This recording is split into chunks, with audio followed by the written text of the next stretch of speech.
Welcome back to the EWA Podcast, guys. This is number 35, and my guest this time around is none other than K2. You'll know him as the Wyatt family in the EWA. I'm going to have a nice little conversation with him coming up. We're talking about a couple things like his past title reigns, where he gets his inspiration to play such a unique character like the Wyatt family. And it seems like he actually likes to play a lot of those niche type of weird characters, so we're going to hear a little bit more about that. We're going to also do a review of this past week's edition of Slam, touch on a few points of that. We went a little bit more in depth on this one than I did in the last episode. We're also going to do This Week in the EWA History with our resident stat man, John. So if you guys stick around until the end of the podcast, we'll go ahead and check that out. Other than that, let's go ahead and get started.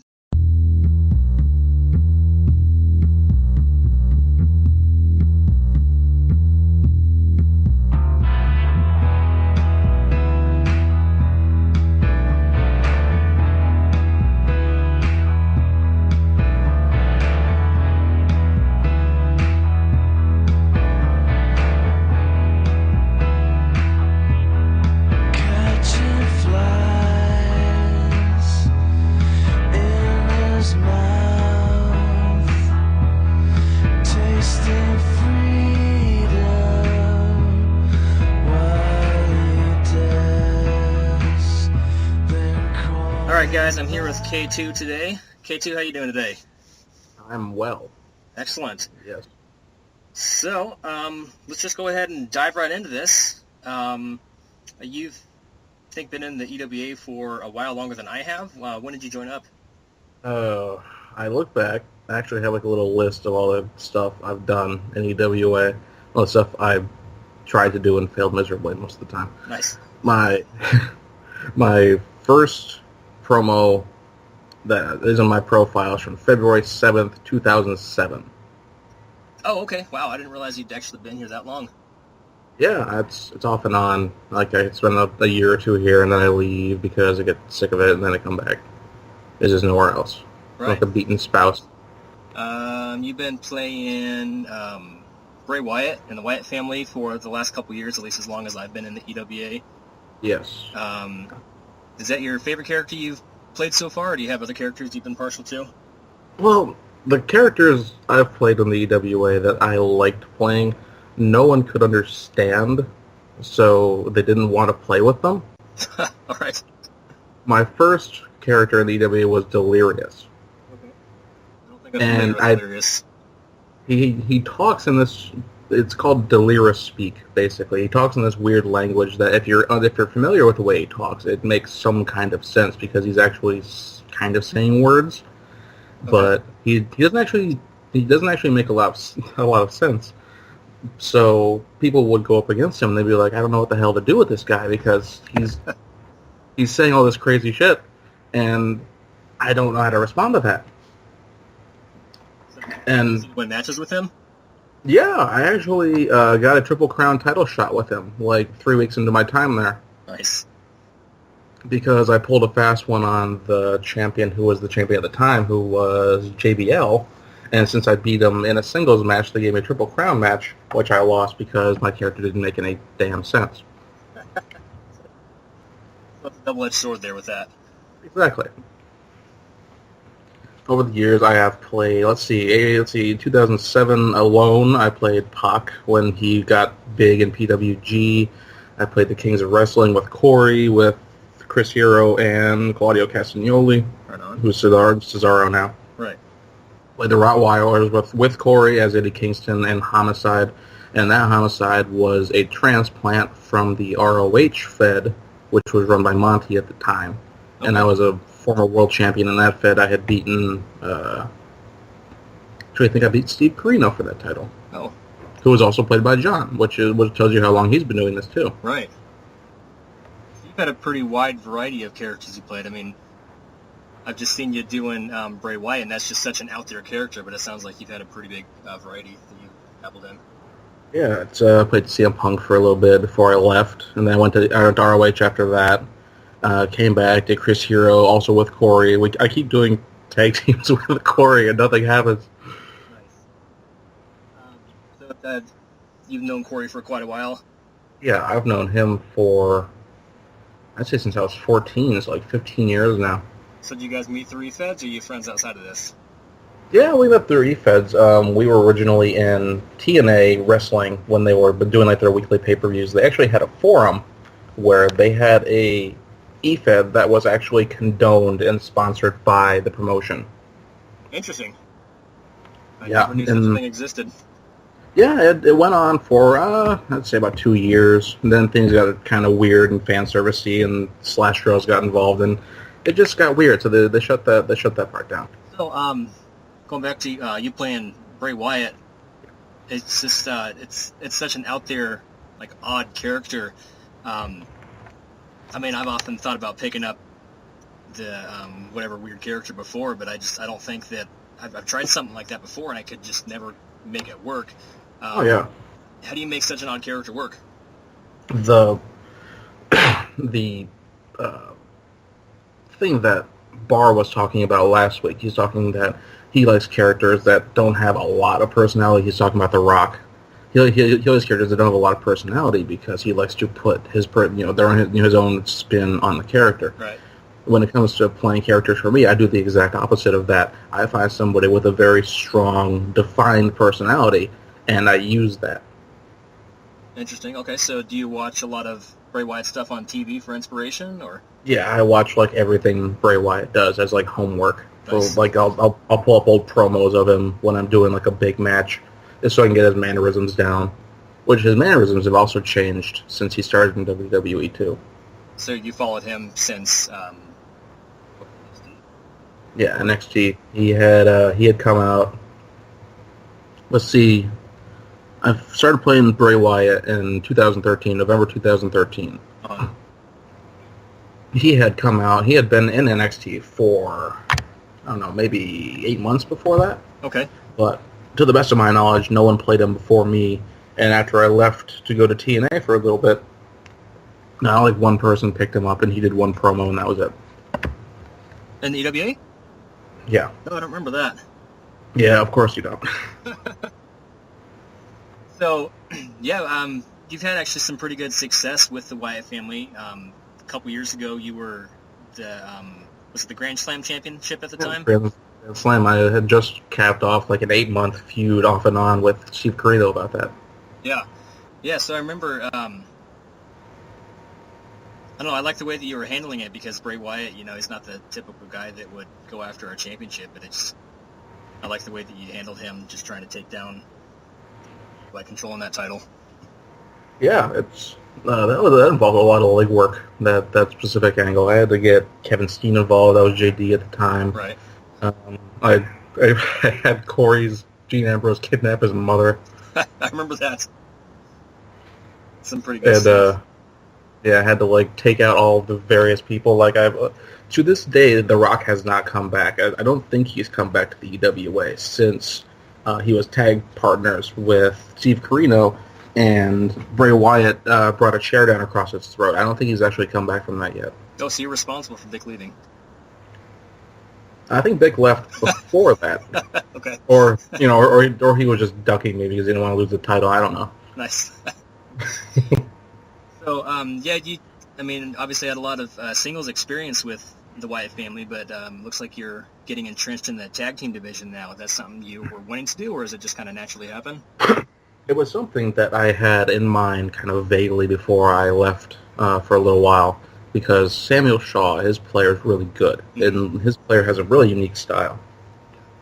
But the problem is that his character is so similar to Bray Wyatt in a few different ways that it was just kind of weird to do. But then the market started becoming saturated. We started getting Kane and Pentagon, who were played by Bryce and John, who are both monsters when it comes to being in the EWA. I mean, John made Jimmy Jacobs into a world champion. What the hell is that? Right.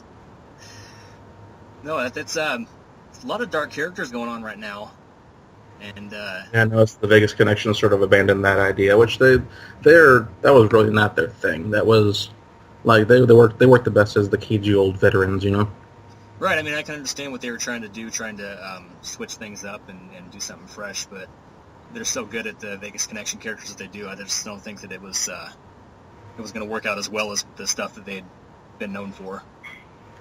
But anyways, so this new incarnation of the Wyatt family you've got here, you still have Luke Harper with the team, right?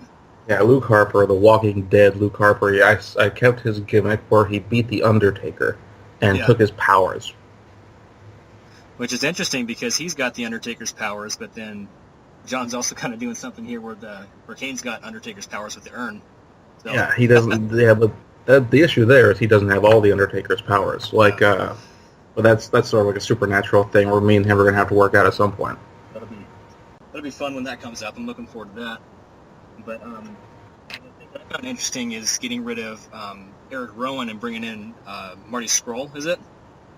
I have. To be fair, I've never had Eric Rowan on my team. Oh, really? Never, because I don't like him. I must have looked that over. He's the third Freebird. He's the fourth horseman. He's just some guy. So initially, I had the Briscoe brothers, and they worked out pretty good. Right. I was looking on your character profile, and I saw the Briscoe brothers on there, but I don't actually remember them being involved. I don't know if I. Yeah, they were in the previous incarnation. I was inactive at the time, I believe. Yes. And they worked as attack dogs. They didn't have a lot of characterization. They didn't have a lot of stuff that they did. They were just a couple foul-mouthed rednecks wearing sheet masks who would beat people up. I remember that Briscoe brothers being involved in something, but for whatever reason, I didn't think that they were involved with the Wyatt family. Yeah, and to be completely honest, I probably hold the world record for amount of time playing the Briscoe brothers. Yeah. No one ever plays. It's like someone playing John Cena or The Rock or The Undertaker. No one ever plays them for more than like 2 weeks. People jump in with that and they figure out that they're having a hard time with the character and just leave. Exactly. So I deserve a medal for that, I think.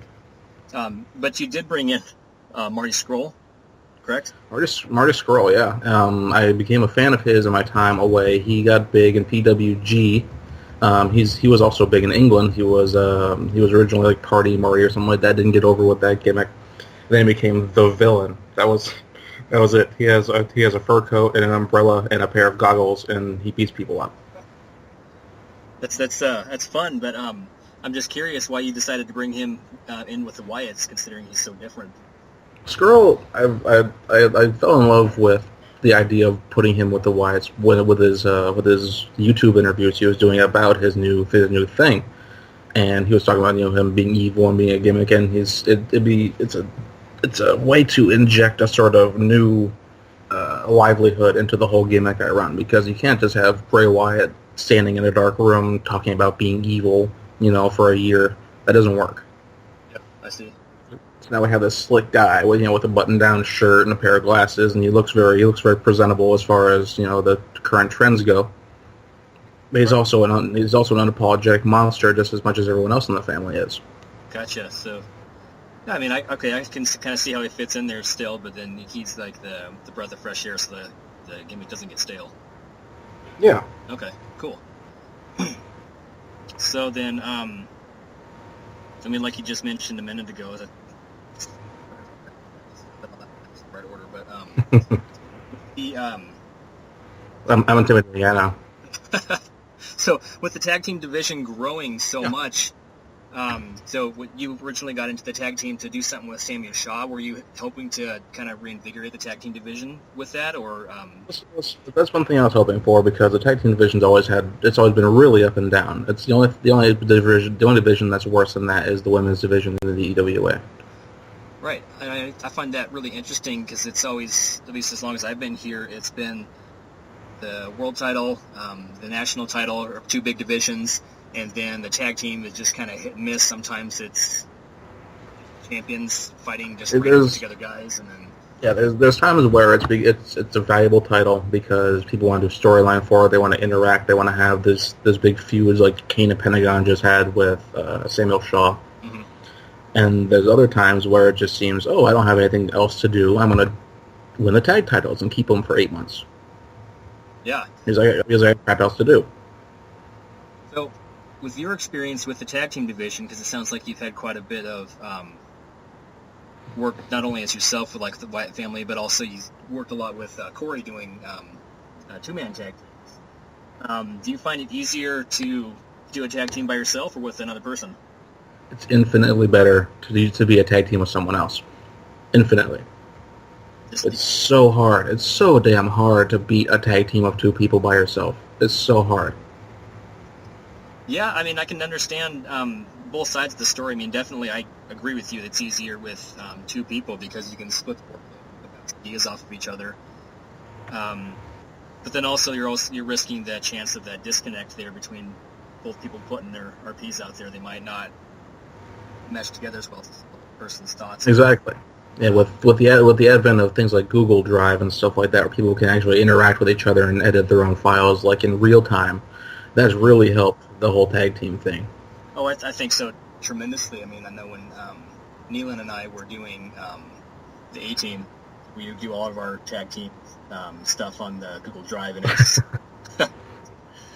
yeah, it's a night and day difference. Bringing up Neelan, I'm going to give a shout out to Neelan here. Neelan ran Brent Albright, right? Yeah. He's the only guy in the EWA Bray Wyatt doesn't hate. Why's that? There's nothing bad about him. He's this hard-working guy. He's like the whole time. Like he actually got a title shot against me once. He was in the triple threat with me against Steve Corino for the title. Right. And the whole time Bray Wyatt was like, I can't think of anything bad to say about this guy. He's just there. I mean, he just said, I don't particularly hate you. Just stay home because you're not going to win. That's interesting. I'm going to go back and read that stuff. That was when you were defending the title, or? No, that was he got the title shot at the same time I did because he had won. I think he won a tournament or something. Okay. I really forget.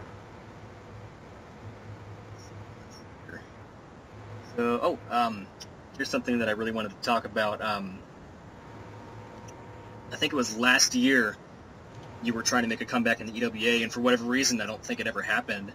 But you had messaged me about doing this little viral thing, and I think you were talking to some other people about inserting, I can't remember what phrase it was, into RPs.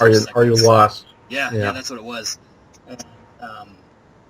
I dropped the ball on that because I wasn't too active on the time. You know a lot of people. Some people came through for me, and that was nice of them. Like Ed, who it doesn't really strike you as Ed being reliable or something, but he actually came through for me about this. If Ed's gonna be listening to this, I don't think he's gonna, because I think he's still banned from EWA. I love you, Ed. You're a great guy. You just suck at being reliable. Just gonna leave that there. So can you talk about that storyline and what you had planned with that, or? I initially had a plan, and I actually enacted a lot of this storyline when I was over in TNA. I initiated it because it was going to be that Bray Wyatt had left for a little while, and he was coming back, and he was coming back as this dangerous cult leader, more so on the cult than the leader. He was actually going to be having like random people in airports, parking lots, people in the crowd would be just like cultists, and they would actually assist him in his matches. I really like that. Yeah, it's really a shame it didn't take off, because it requires a lot of like effort from other people, which is really difficult to get going in any Fed. Right. Anytime I've tried to get big collaboration projects together, I'm finding that it's really difficult to get all the people on the same page. It's not necessarily that people aren't willing to participate, but everyone's got different schedules and they're busy and free at different times, and it's tough to get people to all work with things like that. Yeah, unless it's like Super Brawl, and then everybody comes up and they're like, "Hey, let's have a firefight with the Mexican cartel. That might win us the titles." And I'm like, "What the fuck?" Oh man, some people's ideas for Super Brawl, I don't know. That's why it's good to have a team captain to kind of pick the good ideas. I was team captain one year. That is a whole story, and I really can't touch on a lot of it without pissing people off. So, try to tiptoe through that as best we can. So you were Super Brawl captain with Bray Wyatt, was it 2 years ago? Yeah, Super Bowl captain with Bray Wyatt 2 years ago. His team it was called Team Wyatt or whatever, something like that. So was that a wild card team? I think it was. I don't remember all of it. I remember it contained a bunch of guys who were the only thing that kept us as a team in any sense of the word was that we objectively hated one of the other teams. Like the users legitimately hated one of the other teams? Yes. Okay. Did you pick this team, or was Oh, it was. I think if that was the wild card team. Okay, so it was. I think the captain was. Yeah, I think if it was the wild card team, the captain was actually determined by a match between all of the participants that I won. I think I'm remembering that correctly. Okay, so Newt picked a few people out, and then those people had a match to determine the captain. Yeah, I think so. Okay, that's pretty interesting. And so, let's see. I imagine that would be a little bit harder to work with those people, considering. I mean, big thing of Super Bowl is being able to pick guys that you think you're going to be able to work well with. But I mean, obviously, you didn't really have that choice. Yeah, I recall there being like a Mysterio in there. I think Paz was playing him at the time. I don't remember. Right, I know he came back. A while back. With Paz or with Mysterio, but yeah, Paz really likes Mysterio. Yeah. He's a big Mysterio guy. Let's see here. I think that's all the notes on your character that I got here. I can cut out this little part of us just going over notes. Yeah. Did you have any other failed storylines or things that didn't pan out? That Oh, definitely. I had all sorts of stuff. Whenever I go into a Fed, like I tried them in ROH, I tried them in TNA, I tried them in EWA, I try to use Ultramantis Black. Oh, right, okay. Ultramantis Black is like one of my favorite guys to play as because he's so insane. He's like a living comic book villain. The issue is that he's so weird that no one wants to do a feud with him at all. He's so weird that people don't even take matches with him. They have no idea how to even approach how to deal with him. I'm sensing a theme here. Yeah. And Delirious was actually with Ultramantis for a brief time, so that didn't work at all, actually. Right. But yeah, Ultramantis is one of my favorite guys to play. Bray Wyatt is very much one of my favorite guys to play. I played Homicide forever, and I brought him over to EWA. That didn't go very far because I'd already burned out on the character. So as far as E-Feds are concerned, it was were you involved with E-Feds obviously before EWA? Yeah, I've been involved with E-Feds for, how old am I, 30? 16 years. Okay, so you found them early 2000s. Yeah, I started when I was 14, which would have been early 2000s, yeah. I was in the official TNA. I started out with some like little piddly crap E-Fed on some video game website, and I started out as like this stereotypical edgelord, grimdark sort of character like everyone has at some point in their life. You know, we were all 14 once. Yeah, so you his name was, oh, sorry, go ahead. His name was War or something like that. Nice. It was awful. So then you were getting into E-Feds about the time that I was, and I remember back during that time, I mean, I when I started up, I had no idea what I was doing, but you could just go into, I don't even know if Google was a thing back then, but you just go to whatever search engine, you type in E-Feds, and there's a million of them, and all of them sucked. Yeah, and they all have a shelf life of like 3 months.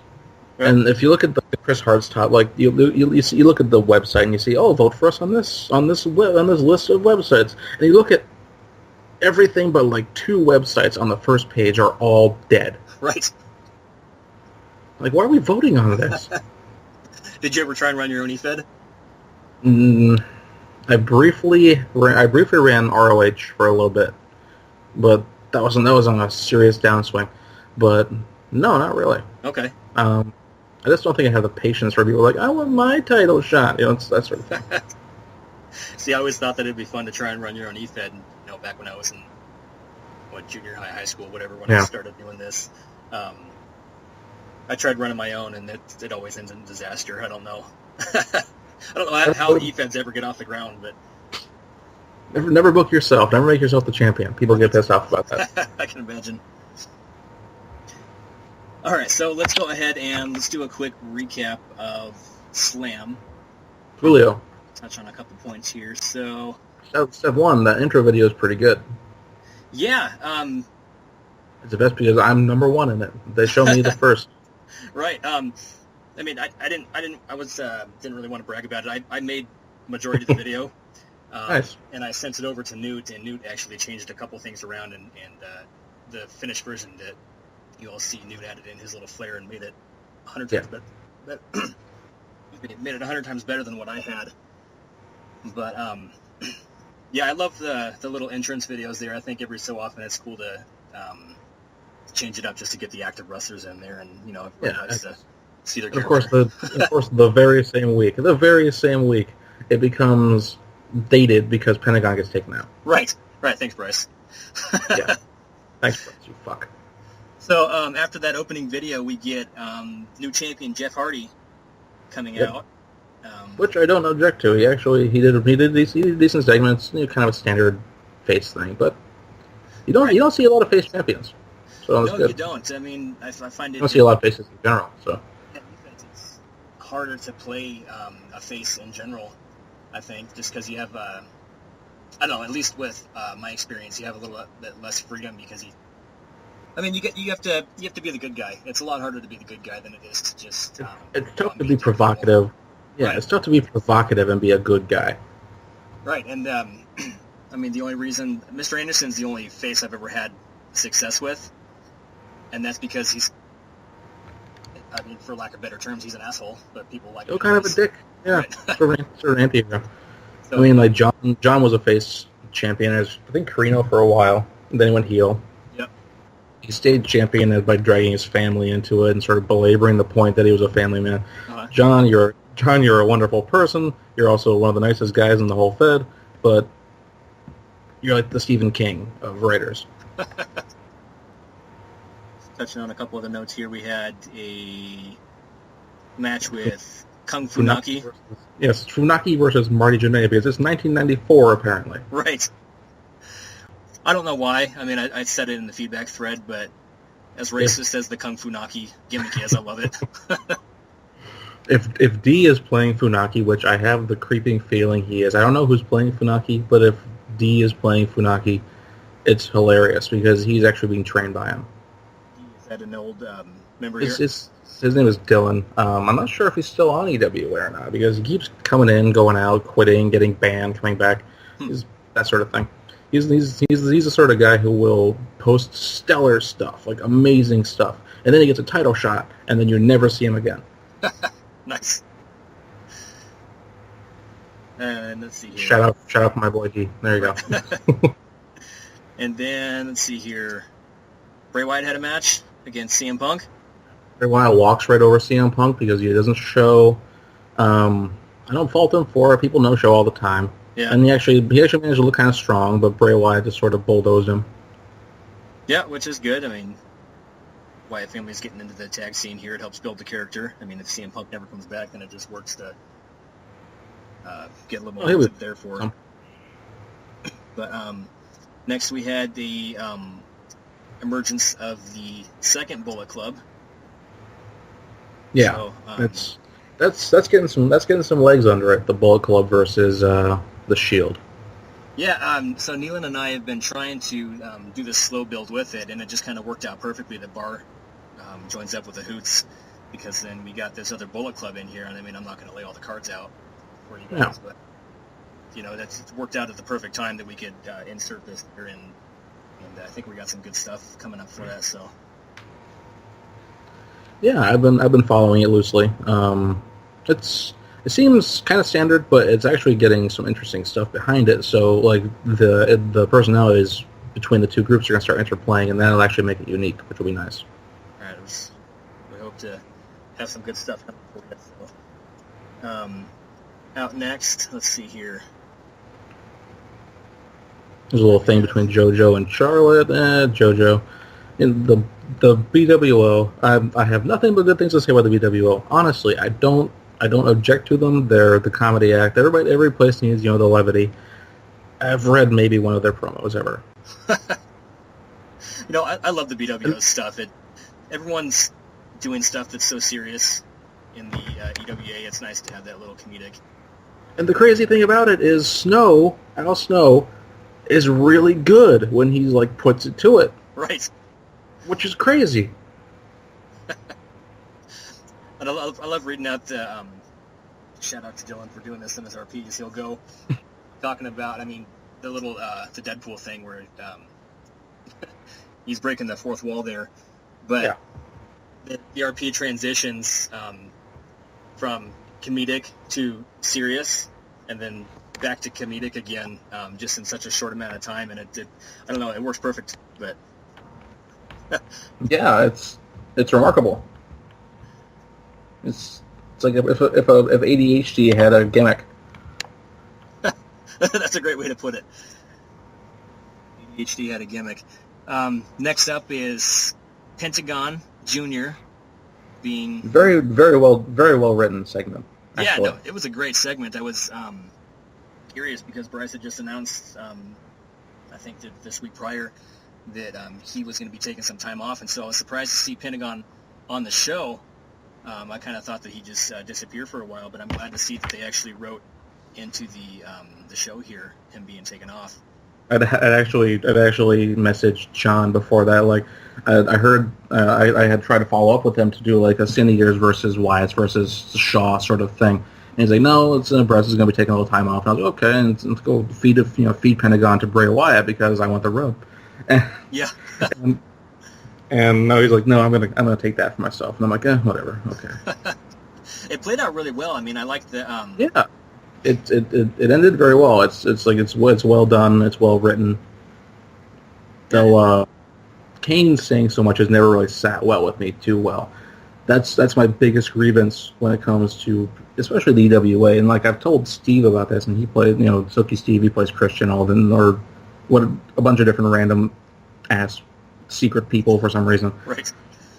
Everybody seems to have an English degree when it comes to dialogue in the EWA. Mm-hmm. Everybody's like, "Whoa, they're I before E except after C," that sort of thing. And it just doesn't work sometimes. This is big block of perfectly grammatical text with very little in the way of, oh, I'm going to beat my opponent and he's going to feel the pain of whatever.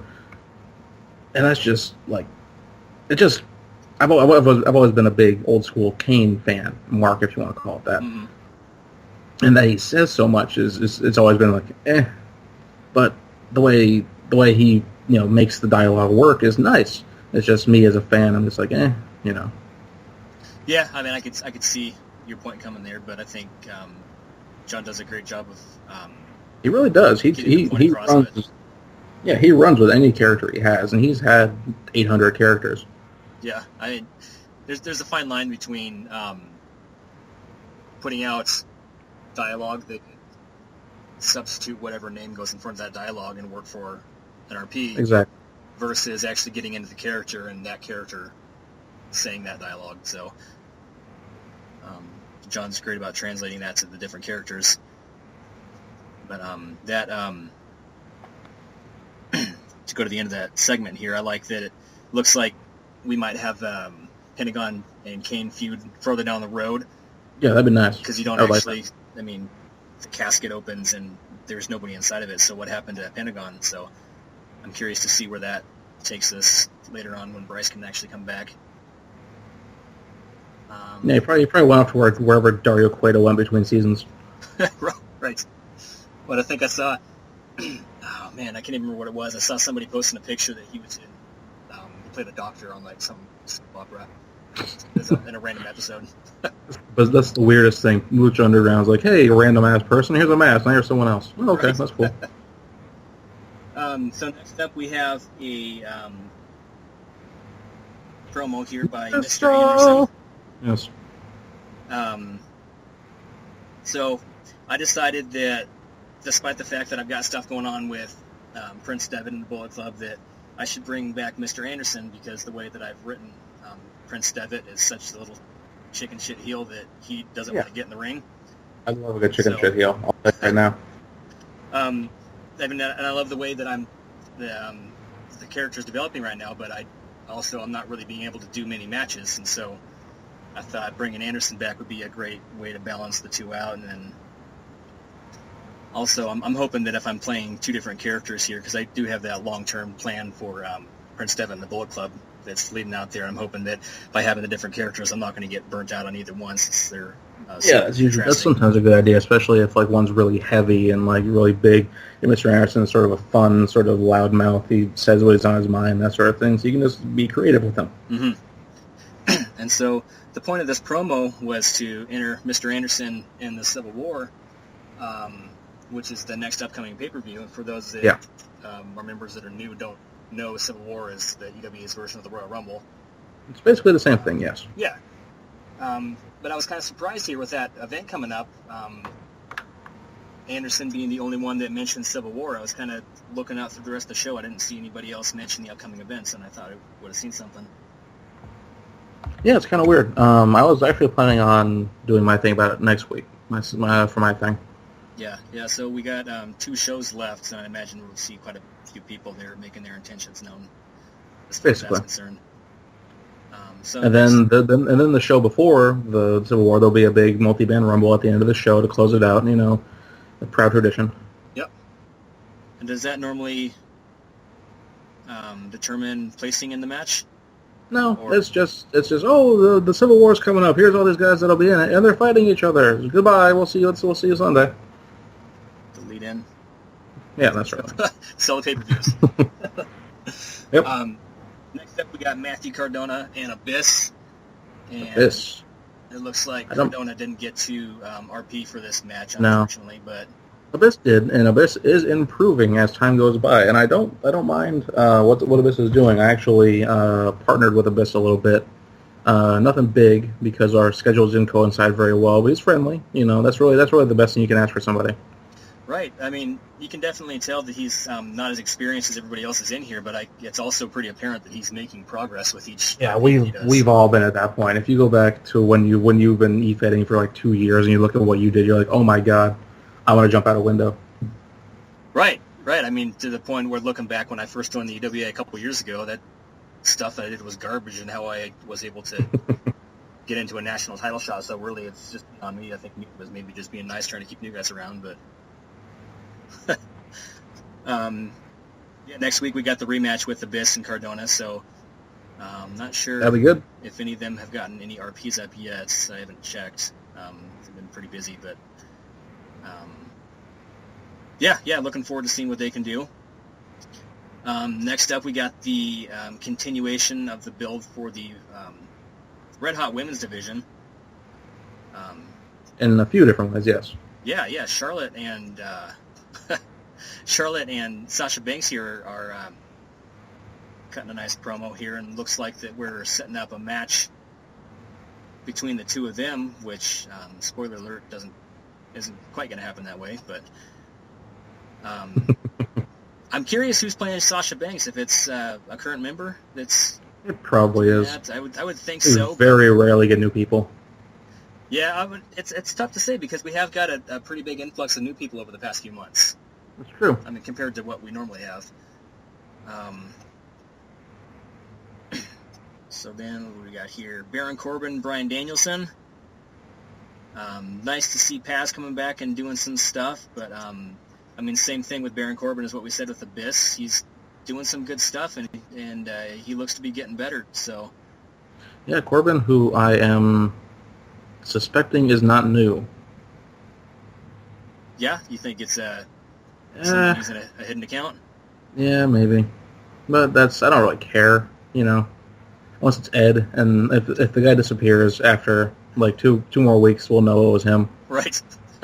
Otherwise, Baron, you're doing good work. I appreciate it. I don't mind it. Yeah. Yep, good stuff coming there, and then the interesting little thing there with Danielson having the seizure after the match. Yeah, that might not be good. Might not be good, but we'll see how that turns out in the storyline. It looks like Paz has got somewhere he's going with that. Next up, we got Bo Dallas cutting a promo. Bo Dallas, who I just want to go on record as saying that the way Bo Dallas is written in the EWA makes me want to slap him with every sentence he utters. And that's wonderful. That's exactly the Bo Dallas you need. That's a compliment. It's much better than the Bo Dallas that we've been given on Raw. Yeah, and he was great. He was great in like NXT with his Bo Leave thing, and then he came to WWE, and it was awful. But yes, Bo Dallas, super awesome, A+. I want to break his kneecaps. That's what I want to do. Shared sentiment. Let's see here. We got Taylor as Sami Zayn. We get this nice little that would video. work. Some random guy after your usual I'm back face promo. Some guy like destroys him. That's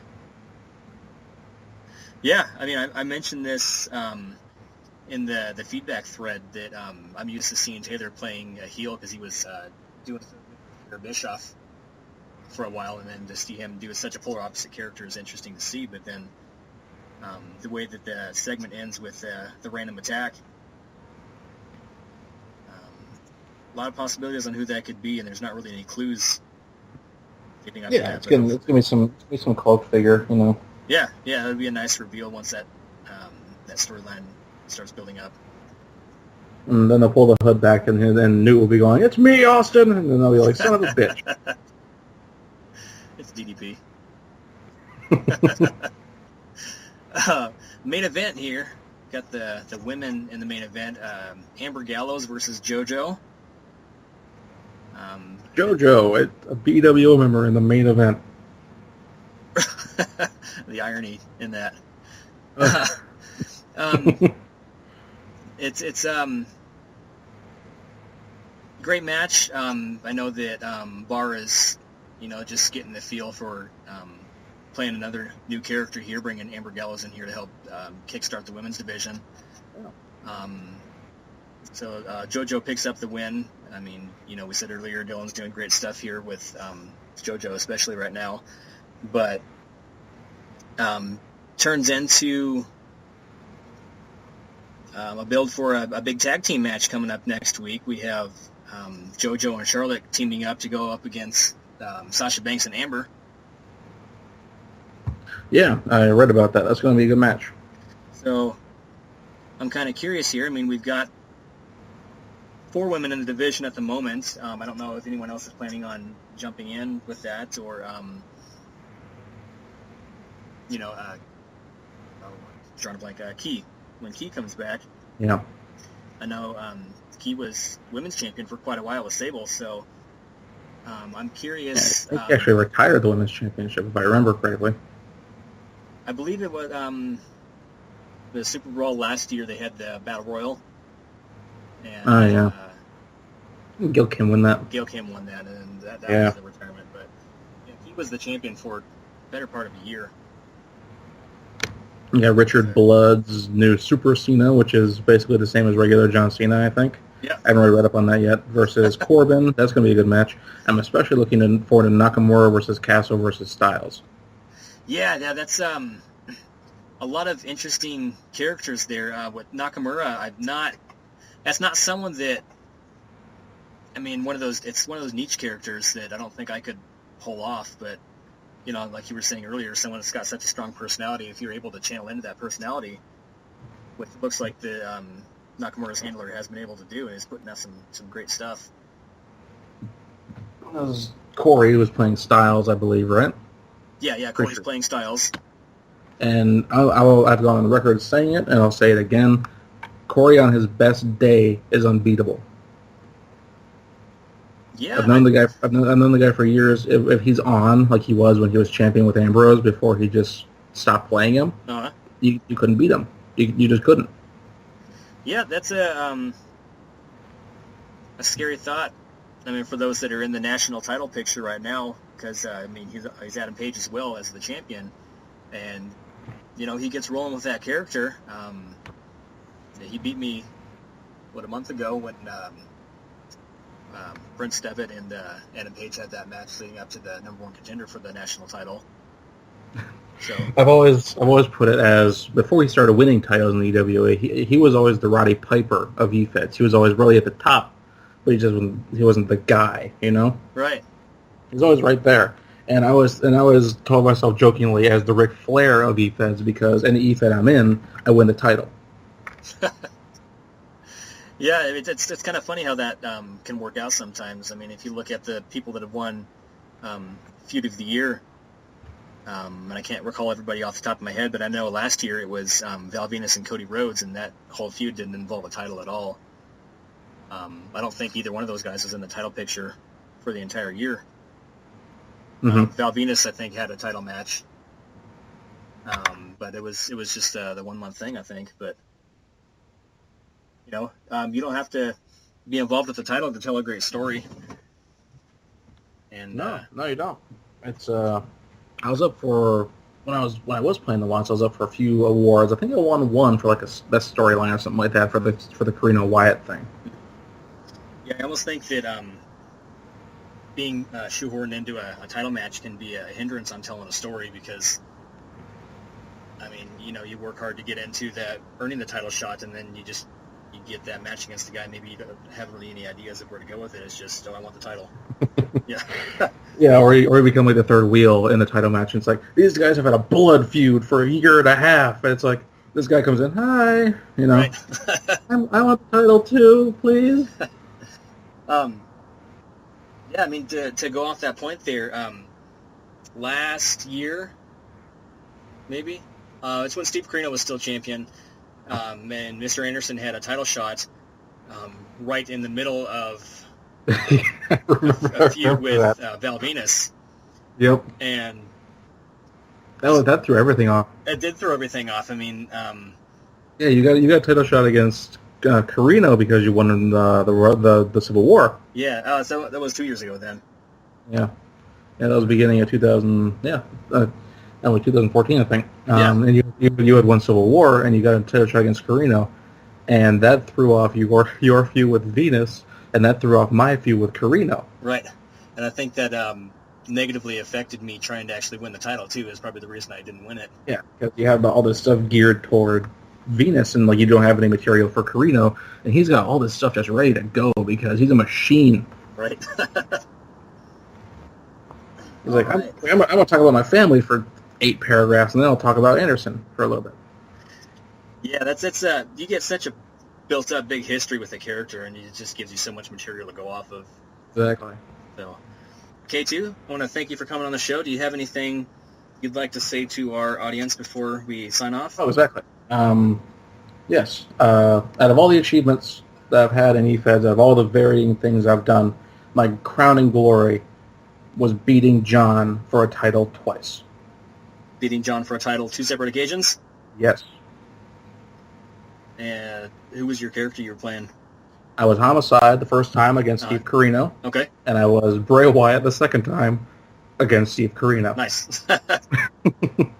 So you're the Achilles heel for John's championship. Either that, or it's that, or he's scared of me, which is what I would like to think it is. But it's probably more that he's on such a level that he actually lights a fire under my ass, and it makes me do a lot better than I normally would, because I just generally don't try as much as I used to. And like going against Carino, it's like, this guy's the man of EWA. He was the man for years. Mm-hmm. And it's like, if I beat this guy, that means I still got it, you know? Right, I hear what you're saying there. Yeah, so I beat John, just to reiterate, I beat John for the title on 2 separate occasions. John, don't ever forget that either. All right, K2, thanks again for coming on. All right, no problem. All right. And speaking of John, while he might not be able to beat K2, one thing he can do is bring us this week in EWA history. This week in EWA history.